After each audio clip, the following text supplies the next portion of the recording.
Hello friends, welcome to movie meter. और आज के वीडियो में हम बात करेंगे एस्केप रूम मूवी के पार्ट 2 की।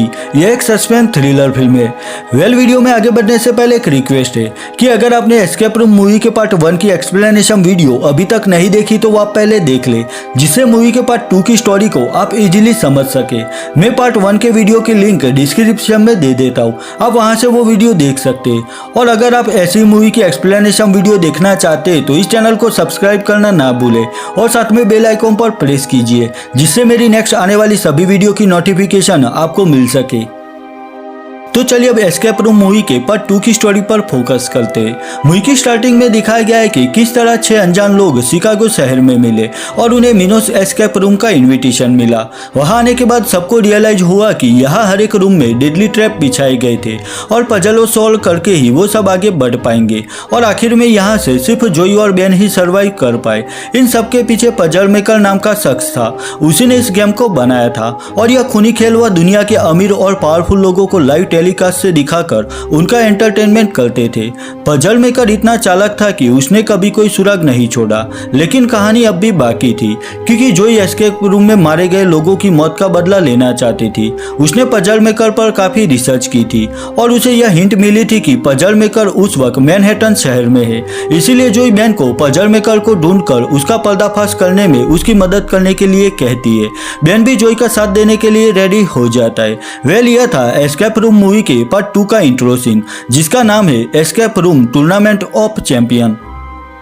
अब नेक्स्ट सीन में हम ईयर 2003 का एक फ्लैशबैक सीन देख पाते हैं, जहां पर एक औरत अपनी बेटी के साथ घर आती है। उस औरत का नाम एना था और उसकी बेटी का नाम लिंडा था। लिंडा अपने डैड से मिलना चाहती थी, पर उसकी मॉम उसे मना कर देती है। वो कहती है कि अभी तुम्हारे डैड काम कर रहे होंगे तो उन्हें डिस्टर्ब मत करो। एना लिंडा को अपने कमरे में जाने के लिए कहती है। अब एना अपने हस्बैंड के पास आती है। वो कंप्यूटर पर कुछ काम कर रहा था। यहाँ पर कुछ ब्लूप्रिंट्स भी पड़ी हुई थी, जिससे हम समझ पाते हैं कि यही असली पजल मेकर था, जो वो डेडली रूम डिजाइन करता था और इनोसेंट लोगों की जिंदगी से खेलता था। पजल मेकर का नाम हेनरी था। एना हेनरी से बात करना चाहती थी, पर वो कहता है कि अभी मैं बिजी हूँ, मुझे कुछ रूम डिजाइन करने हैं और मेरे पास ज्यादा वक्त भी नहीं है। पर फिर भी एना हेनरी से कहती है कि तुम जो कर रहे हो वो गलत है और लिंडा पर इसका बुरा असर पड़ेगा, तो आज से मैं इस काम में तुम्हारा साथ नहीं दे पाऊंगी। एना की यह बात सुनकर हेनरी उसे कहता है कि तुम हमारी बेटी को यहाँ से ले जाना चाहती हो। तो एना कहती है कि हाँ, क्योंकि अब कोई दूसरा रास्ता नहीं है। यह सुनकर हेनरी एना पर गुस्सा करता है, पर एना ने तय कर लिया था कि वो लिंडा को लेकर नेक्स्ट डे यहाँ से चली जाएगी। अब कुछ देर बाद एना फ्रेश होने के लिए वॉशरूम में आती है। अब अचानक से वॉशरूम का दरवाजा बाहर से बंद हो जाता है। इससे एना समझ गई थी कि यह सब हेनरी कर रहा है। वो दरवाजा खोलने की कोशिश करती है। वही हेनरी से रिक्वेस्ट करती है कि वो दरवाजा खोल दे, पर हेनरी उसे कोई जवाब नहीं देता। अब एना भी समझ गई थी कि यहाँ से बाहर निकलने के लिए उसे हेनरी द्वारा दी गई पजल सॉल्व करनी पड़ेगी।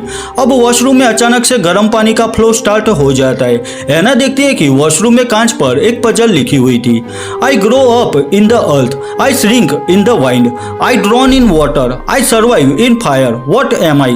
अब वॉशरूम का टेम्परेचर भी बढ़ने लगा था। That means अगर एना ने यह पजल जल्द ही सॉल्व नहीं की तो वहां पर उसकी स्किन जलने लगेगी। यहाँ पर एना वो पजल सॉल्व कर लेती है। जवाब था पत्थर। अब एना को वहां पर एक पत्थर मिलता है जिसके अंदर मैग्नेट था। अब उसी मैग्नेट से वो वॉशरूम का लॉक दरवाजा खोलने की कोशिश कर रही थी और वो उसमें कामयाब भी होने वाली थी, पर यहाँ टेम्परेचर हद से ज्यादा बढ़ चुका था। एना इसे सर्वाइव नहीं कर पाती और वो वहां पर बेहोश होकर नीचे गिर जाती है। आखिर में उसकी स्किन जलने लगती है और वो वहीं पर मारी जाती है। जोई बाहर आकर बेन से मिलती है और उसे कहती है कि मुझे माफ करना, हम दोनों मैनहट्टन शहर में प्लेन से जाने वाले थे, लेकिन इस वक्त मैं प्लेन में ट्रैवल नहीं कर सकती, तो हम दोनों कार से मैनहट्टन तक का सफर तय करेंगे।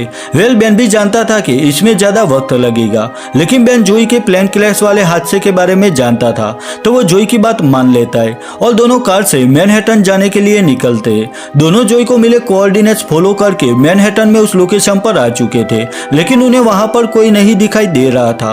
वहाँ पर एक दरवाजा भी था जिस पर लॉक लगा हुआ था। अब उसी वक्त एक लड़का जोई और बेन के पास आता है। वो उनसे कहता है कि यह एक प्राइवेट प्रॉपर्टी है, तो तुम दोनों को यहाँ से जाना होगा। इतना कहकर वो बेन का वॉलेट चुरा कर वहाँ से भागने लगता है।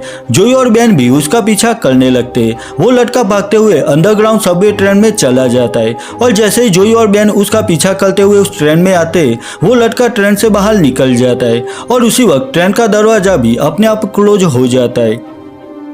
बेन जोई से कहता है कि हम नेक्स्ट स्टॉप पर उतर जाएंगे और पुलिस स्टेशन जाकर चोरी की रिपोर्ट कर देंगे। यहाँ जोई देखते हैं कि ट्रेन के उस कंपार्टमेंट में उनके अलावा और 4 लोग थे, यानी कि इस वक्त कंपार्टमेंट में 6 लोग थे। अब जोई और बेन देखते हैं कि ट्रेन में कोई ड्राइवर नहीं था और उसी वक्त ट्रेन के बाकी कंपार्टमेंट से उनका कंपार्टमेंट अलग होने लगता है। यहाँ जो ड्राइवर कैबिन में इमरजेंसी स्टॉप बटन प्रेस करती है, फिर भी ट्रेन आगे बढ़ रही थी और आगे पटरी अपने आप ट्रैक बदल देती है, जिससे वो सब मेन ट्रैक से किसी दूसरे ट्रैक की ओर आगे बढ़ने लगते हैं। वहां इमरजेंसी ब्रेक भी काम नहीं कर रही थी, वही एग्जिट डोर भी लॉक था। आगे एक जगह पर ट्रेन रुक जाती है। उस कंपार्टमेंट में अब 6 लोग फंस चुके थे। अब यहाँ जोई और बेन को पता चलता है कि बाकी चारों लोग पहले भी एस्केप रूम की गेम खेल चुके हैं और वो चारों भी उन्हीं की तरह किसी तरह से बच निकले थे, यानी कि पजल मेकर यहाँ एस्केप रूम के चैंपियन की टूर्नामेंट करना चाहता था। वहां पर सबको कोई आवाज सुनाई देती है। बाहर एक मशीन उस कंपार्टमेंट से अटैच होती है। कंपार्टमेंट के नीचे पावरफुल इलेक्ट्रिक करंट रिलीज किया जाता है। वो इलेक्ट्रिक करंट कंपार्टमेंट के सभी आयरन पोल से कनेक्टेड था। रचल नाम की लड़की सबसे कहती है कि अब हमें यह गेम खेलनी होगी वरना हम सब मारे जाएंगे, लेकिन थॉमस नाम का लड़का रचल से कहता है कि लास्ट टाइम लकीली हम सब बच पाए थे। अब जोई को वहां पर एक क्लू मिलता है जिस पर लिखा था all false advertising must be pulled. वही उन्हें ड्राइवर कैबिन में एक टोकन बॉक्स में 9 टोकन ढूंढकर डालनी थी, जिससे वो यहाँ से नेक्स्ट रूम तक पहुंच पाएंगे। अब क्लू के मुताबिक उन्हें किसी चीज को पुल करना था जिससे उन्हें टोकन मिल सके। जोई देखती है कि ट्रेन में टोटल 9 मेटल हैंडल थे और उन्हें यहाँ से निकलने के लिए टोकन भी 9 चाहिए थी। अब वो सब एक कपड़ा मेटल हैंडल पर रखकर उसे पुल करते हैं, जिससे उन्हें टोकन मिलने लगती है। अब जैसे जैसे उन्हें टोकन कॉइंस मिलने लगते हैं, वैसे ही कंपार्टमेंट में इलेक्ट्रिक करंट की असर बढ़ने लगती है। बाकी बचे टोकन कॉइंस वह बड़ी ही मुश्किल से कलेक्ट कर पाते हैं। अब उसी दौरान इलेक्ट्रिक शॉक से बचने के चक्कर में थॉमस गलती से एक आयरन पोल पकड़ लेता है, जिससे उसे पावरफुल शॉक लगता है। थॉमस उस पोल से चिपक गया था, लेकिन रचेल एक कपड़े से उसे पोल से दूर धकेल देती है। फिर भी अब देर हो चुकी थी क्योंकि थॉमस इलेक्ट्रिक शॉक लगने की वजह से मर चुका था। वही आखिरी टोकन कॉइन भी बेन टोकन बॉक्स में डाल देता है, जिससे कंपार्टमेंट में एक रास्ता खुल जाता है और वो सब नीचे आ जाते। यह एक एलिवेटर था जो सबको नीचे ले जा रहा था। यहाँ सब अपना इंट्रो देते। वहाँ नेथन नाम का बंदा सबसे कहता है कि वो भी पजल सॉल्व करके एस्केप रूम से बाहर निकल पाया था। वही बेकी नाम की लड़की कहती है कि वो लकीली एस्केप रूम से बाहर निकल पाई थी। एलिवेटर से वो सब अंडरग्राउंड जगह पर आते। वहां पर भी एक बड़ा रूम था और सामने ही एक बड़ा दरवाजा था और वो दरवाजा इस वक्त ओपन था। अब बेकी वहां से आगे बढ़ती है, लेकिन उसी वक्त रूम में सिक्योरिटी सिस्टम एक्टिव हो जाती है, जिससे पावरफुल लेजर रूम में चारों ओर फैल जाते और गलती से भी बॉडी का कोई पार्ट उस लेजर से कांटेक्ट में आया तो वो कट जाएगा। बड़ी ही मुश्किल से नेथन और रचेल बेकी को उस लेजर ट्रैप से बाहर निकालते हैं। सबको एक डेस्क पर कुछ लॉलीपॉप मिलती है और सभी लॉलीपॉप में चाबी थी। वही सामने कुछ डिपॉजिट बॉक्स थे। सभी लोग लॉलीपॉप से चाबी निकालकर डिपॉजिट बॉक्स खोलकर क्लू ढूंढ रहे थे। वही सामने का दरवाजा भी सिर्फ 8 मिनट के अंदर क्लोज हो जाएगा। दरवाजे तक पहुंचने के लिए चेस गेम जैसे ब्लैक एंड व्हाइट पैटर्न का फ्लोर था और वहां से ही वो लोग आगे बढ़ सकते थे। लेकिन प्रॉब्लम यह थी कि अगर उन्होंने गलत जगह पर स्टेप रखा तो वह पावरफुल लेजर उनकी बॉडी चीर डालेगी। अब क्लू सॉल्व करते हुए वक्त बीतता जा रहा था और अब सिर्फ 3 मिनट ही बची थी और अगर दरवाजा बंद हो गया तो वो सब वहां पर फंस जाएंगे और पूरे रूम में लेजर एक्टिव हो जाएगा और वो सभी लोग मारे जाएंगे। तो नेथन रिस्क लेकर फ्लोर पर आगे बढ़ने लगता है। वही एक क्लू मिलता है जिससे नेथन 7 स्टेप तक आगे बढ़ता है और सभी स्टेप किए गए फ्लोर मार्क कर देता है, जिससे बाकी लोग भी आगे बढ़ सके। अब नेथन भी दरवाजे के करीब था। बेन और जोई उसे वहीं पर रुकने के लिए कहते, लेकिन नेथन आगे बढ़ता है और 3 स्टेप आगे जाने पर लेजर एक्टिव हो जाती है, जिससे नेथन नीचे गिरता है और पीछे एक टेबल से टकराता है। रचेल और बेकी नेथन को वहां से उठा लेती है, जिससे वो लेजर अभी के लिए डीएक्टिव हो जाती है। अब सिर्फ 1 मिनट बाकी बची थी। उसी वक्त बेकी को एक लॉकर से आखिरी क्लू मिलता है। अब जोई को उस क्लू से फ्लोर पर स्टेप कहाँ रखना है उसका पता चल जाता है। बेन नेथन को उठाकर आगे बढ़ने लगता है और बाकी सब भी उसे फॉलो करते हुए आगे बढ़ने लगते हैं। आखिर में जोई भी लास्ट मोमेंट पर उस दरवाजे तक पहुंच जाती है। लकीली इस रूम में किसी की जान नहीं गई और सब लोग आगे के रूम तक पहुंच जाते हैं। वो जिस रूम में थे वो एक बड़ी गुफा जैसा लग रहा था। अब वो रूम अचानक डिस्ट्रॉय होने लगता है और सभी लोग भागते हुए वहां से बाहर आ जाते। वेल यहाँ का नज़ारा देखकर वो सब चौंक जाते क्योंकि यहाँ पर समंदर था, लाइट हाउस भी था, वही वहाँ चारों ओर सैंड फैली हुई थी। लेकिन वो सब जानते थे कि यह पजल मेकर का ही एक मायाजाल है। वो सब वहां पर क्लू ढूंढना शुरू करते। वहां पर एक मेटल डिटेक्टर था। नेथन उस मेटल डिटेक्टर से क्लू ढूंढना शुरू करता है, जिससे नीचे सैंड में उन्हें एक शिप का एंकर मिलता है। बेन उस एंकर को बाहर निकालने की कोशिश करता है। एंकर के साथ एक मजबूत रस्सी बंधी हुई थी। सब लोग उस रस्सी को खींचने की कोशिश करते हैं, जिससे वो रस्सी वहां पर टूट जाती है और वहां पर कोई हलचल शुरू होने लगती है। वो सैंड नीचे की ओर धंसने लगी थी और रचेल वहां पर फंस गई थी। वो नीचे की ओर खींची चली जा रही थी। सब उसे बचाने की कोशिश करते हैं, लेकिन आखिर में रचेल उस सैंड में चली जाती है। अब नेथन वहां एक रस्सी से खुद को बांध लेता है और रचेल को बचाने उसी सैंड में चला जाता है। वेल यहाँ नेथन वहां से रचेल को बाहर निकाल लेता है और वो भी उस सैंड से बाहर आने की कोशिश कर रहा था, लेकिन उसी वक्त रस्सी टूट जाती है और नेथन उस सैंड में चला जाता है। अब वो सब उस एंकर को नॉब की तरह यूज करके एक दरवाजा ओपन करते। अब उन्हें वहां जल्द ही कोई क्लू ढूंढना होगा, क्योंकि पूरी जगह धीरे धीरे सैंड में धंसने लगी थी। जोई भी क्लू ढूंढने वहां से लाइट हाउस पर आती है। जोई को लाइट हाउस से बाहर निकलने का रास्ता दिखाई दे रहा था। वो एक टनल के जरिए वहां से निकल सकते थे। वहीं दूसरी तरफ बेकी को भी एक रास्ता मिलता है, जिससे वो एक रेफ्रिजरेटर के अंदर से बाहर जा सकते थे। अब यह तय कर पाना मुश्किल था कि दोनों में से कौन सा रास्ता सही है। रचेल और बेन जोई के पास जाने लगते हैं, वही बेकी रेफ्रिजरेटर वाले रास्ते पर आगे बढ़ने लगती है। दूसरी तरफ रचेल जोई तक पहुंच गई थी और बेन भी लाइट हाउस पर सीढ़ियों से चढ़ रहा था, लेकिन बेन जोई तक पहुंच सके उससे पहले वह नीचे गिर जाता है और यहाँ जोई के सामने ही बेन नीचे सैंड में धंसने लगता है। आखिर में बेन भी मर चुका था। अपने फ्रेंड बेन को खोकर जोई काफी अपसेट हो जाती है। अब रचेल और जोई टनल से आगे बढ़ते हुए एक दूसरे रूम में आ जाते हैं। जोई रचेल से कहती है कि मेरी वजह से बेन की जान चली गई, वो तो यहाँ पर आना भी नहीं चाहता था, लेकिन सिर्फ मेरी मदद करने के लिए वो यहाँ पर आया था। अब सिर्फ 1 मिनट के बाद फिर से एसिड रेन शुरू होगी। अब शॉप के बाहर वाला फाइबर शेड भी एसिड से पिघल चुका था। बाहर एक टेलीफोन बूथ था, लेकिन वहां पर भी बाहर ताला लगा हुआ था। अब रचेल को एक छोटी बोतल मिलती है। वो उस बोतल को नीचे जमीन पर रखती है। अब तीनों फिर से उस बचे हुए फाइबर शेड के नीचे आ जाती है और यहाँ फिर से एसिड रेन शुरू हो जाती है। अब जैसे ही एसिड रेन स्टॉप हो जाती है, उसी वक्त रचेल वो बोतल उठाती है। बोतल में वो एसिड फिल हो चुका था और उसी एसिड से वह टेलीफोन बूथ वाला लॉक पिघला देती है।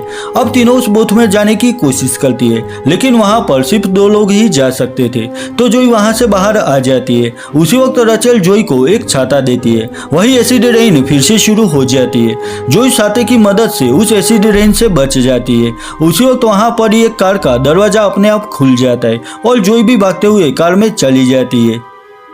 अब सिर्फ 1 मिनट के बाद फिर से एसिड रेन शुरू होगी। अब शॉप के बाहर वाला फाइबर शेड भी एसिड से पिघल चुका था। बाहर एक टेलीफोन बूथ था। अब सिर्फ 1 मिनट के बाद फिर से एसिड रेन शुरू होगी। अब शॉप के बाहर वाला फाइबर शेड भी एसिड से पिघल चुका था। बाहर एक टेलीफोन बूथ था, लेकिन वहां पर भी बाहर ताला लगा हुआ था।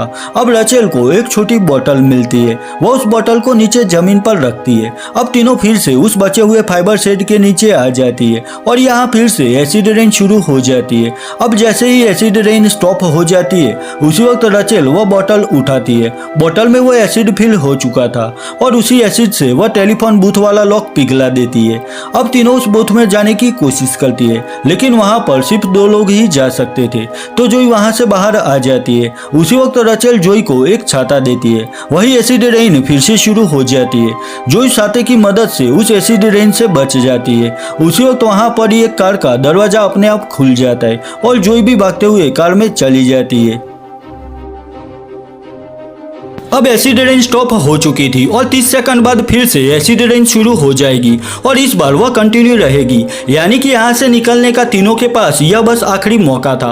अब बेकी और रचेल भी टेलीफोन बूथ से बाहर निकलकर उस कार की ओर आगे बढ़ने लगती है, लेकिन उसी वक्त कार का दरवाजा अपने आप लॉक हो जाता है। जोई भी कार का दरवाजा खोलने की कोशिश कर रही थी, लेकिन वो उसे नहीं खोल पा रही थी। वही टेलीफोन बूथ का दरवाजा भी अब फिर से लॉक हो चुका था।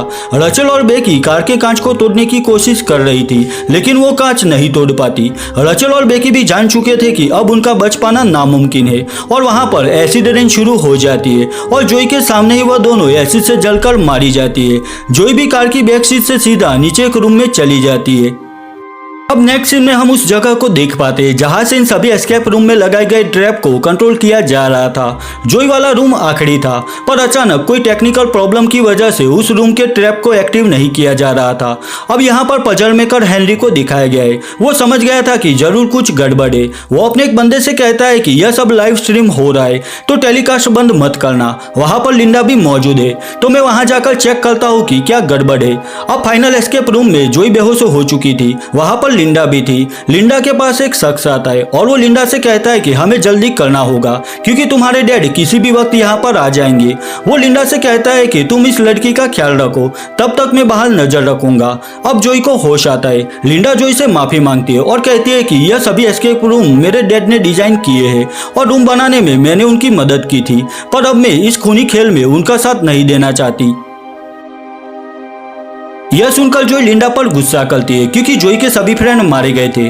तो लिंडा कहती है कि मैं मजबूर थी, पर मैं तुम्हें बचा लूंगी। वही तुम्हारा दोस्त बेन अब भी जिंदा है। नीचे सैंड में एक सेफ टनल बनाई गई थी, तो बेन अभी सेफ है। यहाँ लिंडा जोई को दिखाती है कि बेन सही सलामत नीचे एक रूम में बैठा हुआ था। लिंडा ने उसे बचा लिया था। अब लिंडा जोई को उस आखिरी एस्केप रूम से बाहर निकालती है, पर उसी वक्त लिंडा का साथी वहां पर आता है जो कि घायल हो चुका था। डेट मीन्स हेनरी वहां पर आ चुका था। वो काफी गुस्से में था।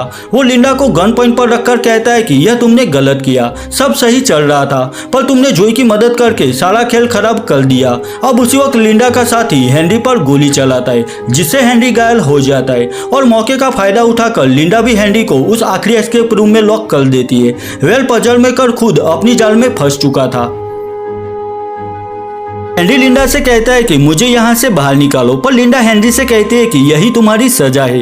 इतना कहकर वो जोई को साथ लेकर वहां से चली जाती है। अब लिंडा जोई को लेकर एक कमरे में आती है। वो जोई से कहती है कि जब तुम एस्केप रूम से बच गई तब स्ट्रीम देख रहे लोगों ने एस्केप रूम से सर्वाइव कर बच निकले लोगों की टूर्नामेंट की डिमांड की और फिर यह सब फिर से शुरू हुआ, पर इस बार भी तुमने सर्वाइव कर लिया। लिंडा जोई से कहती है कि अब मैं अपने डैड के इस खूनी खेल में उनका साथ नहीं दे सकती।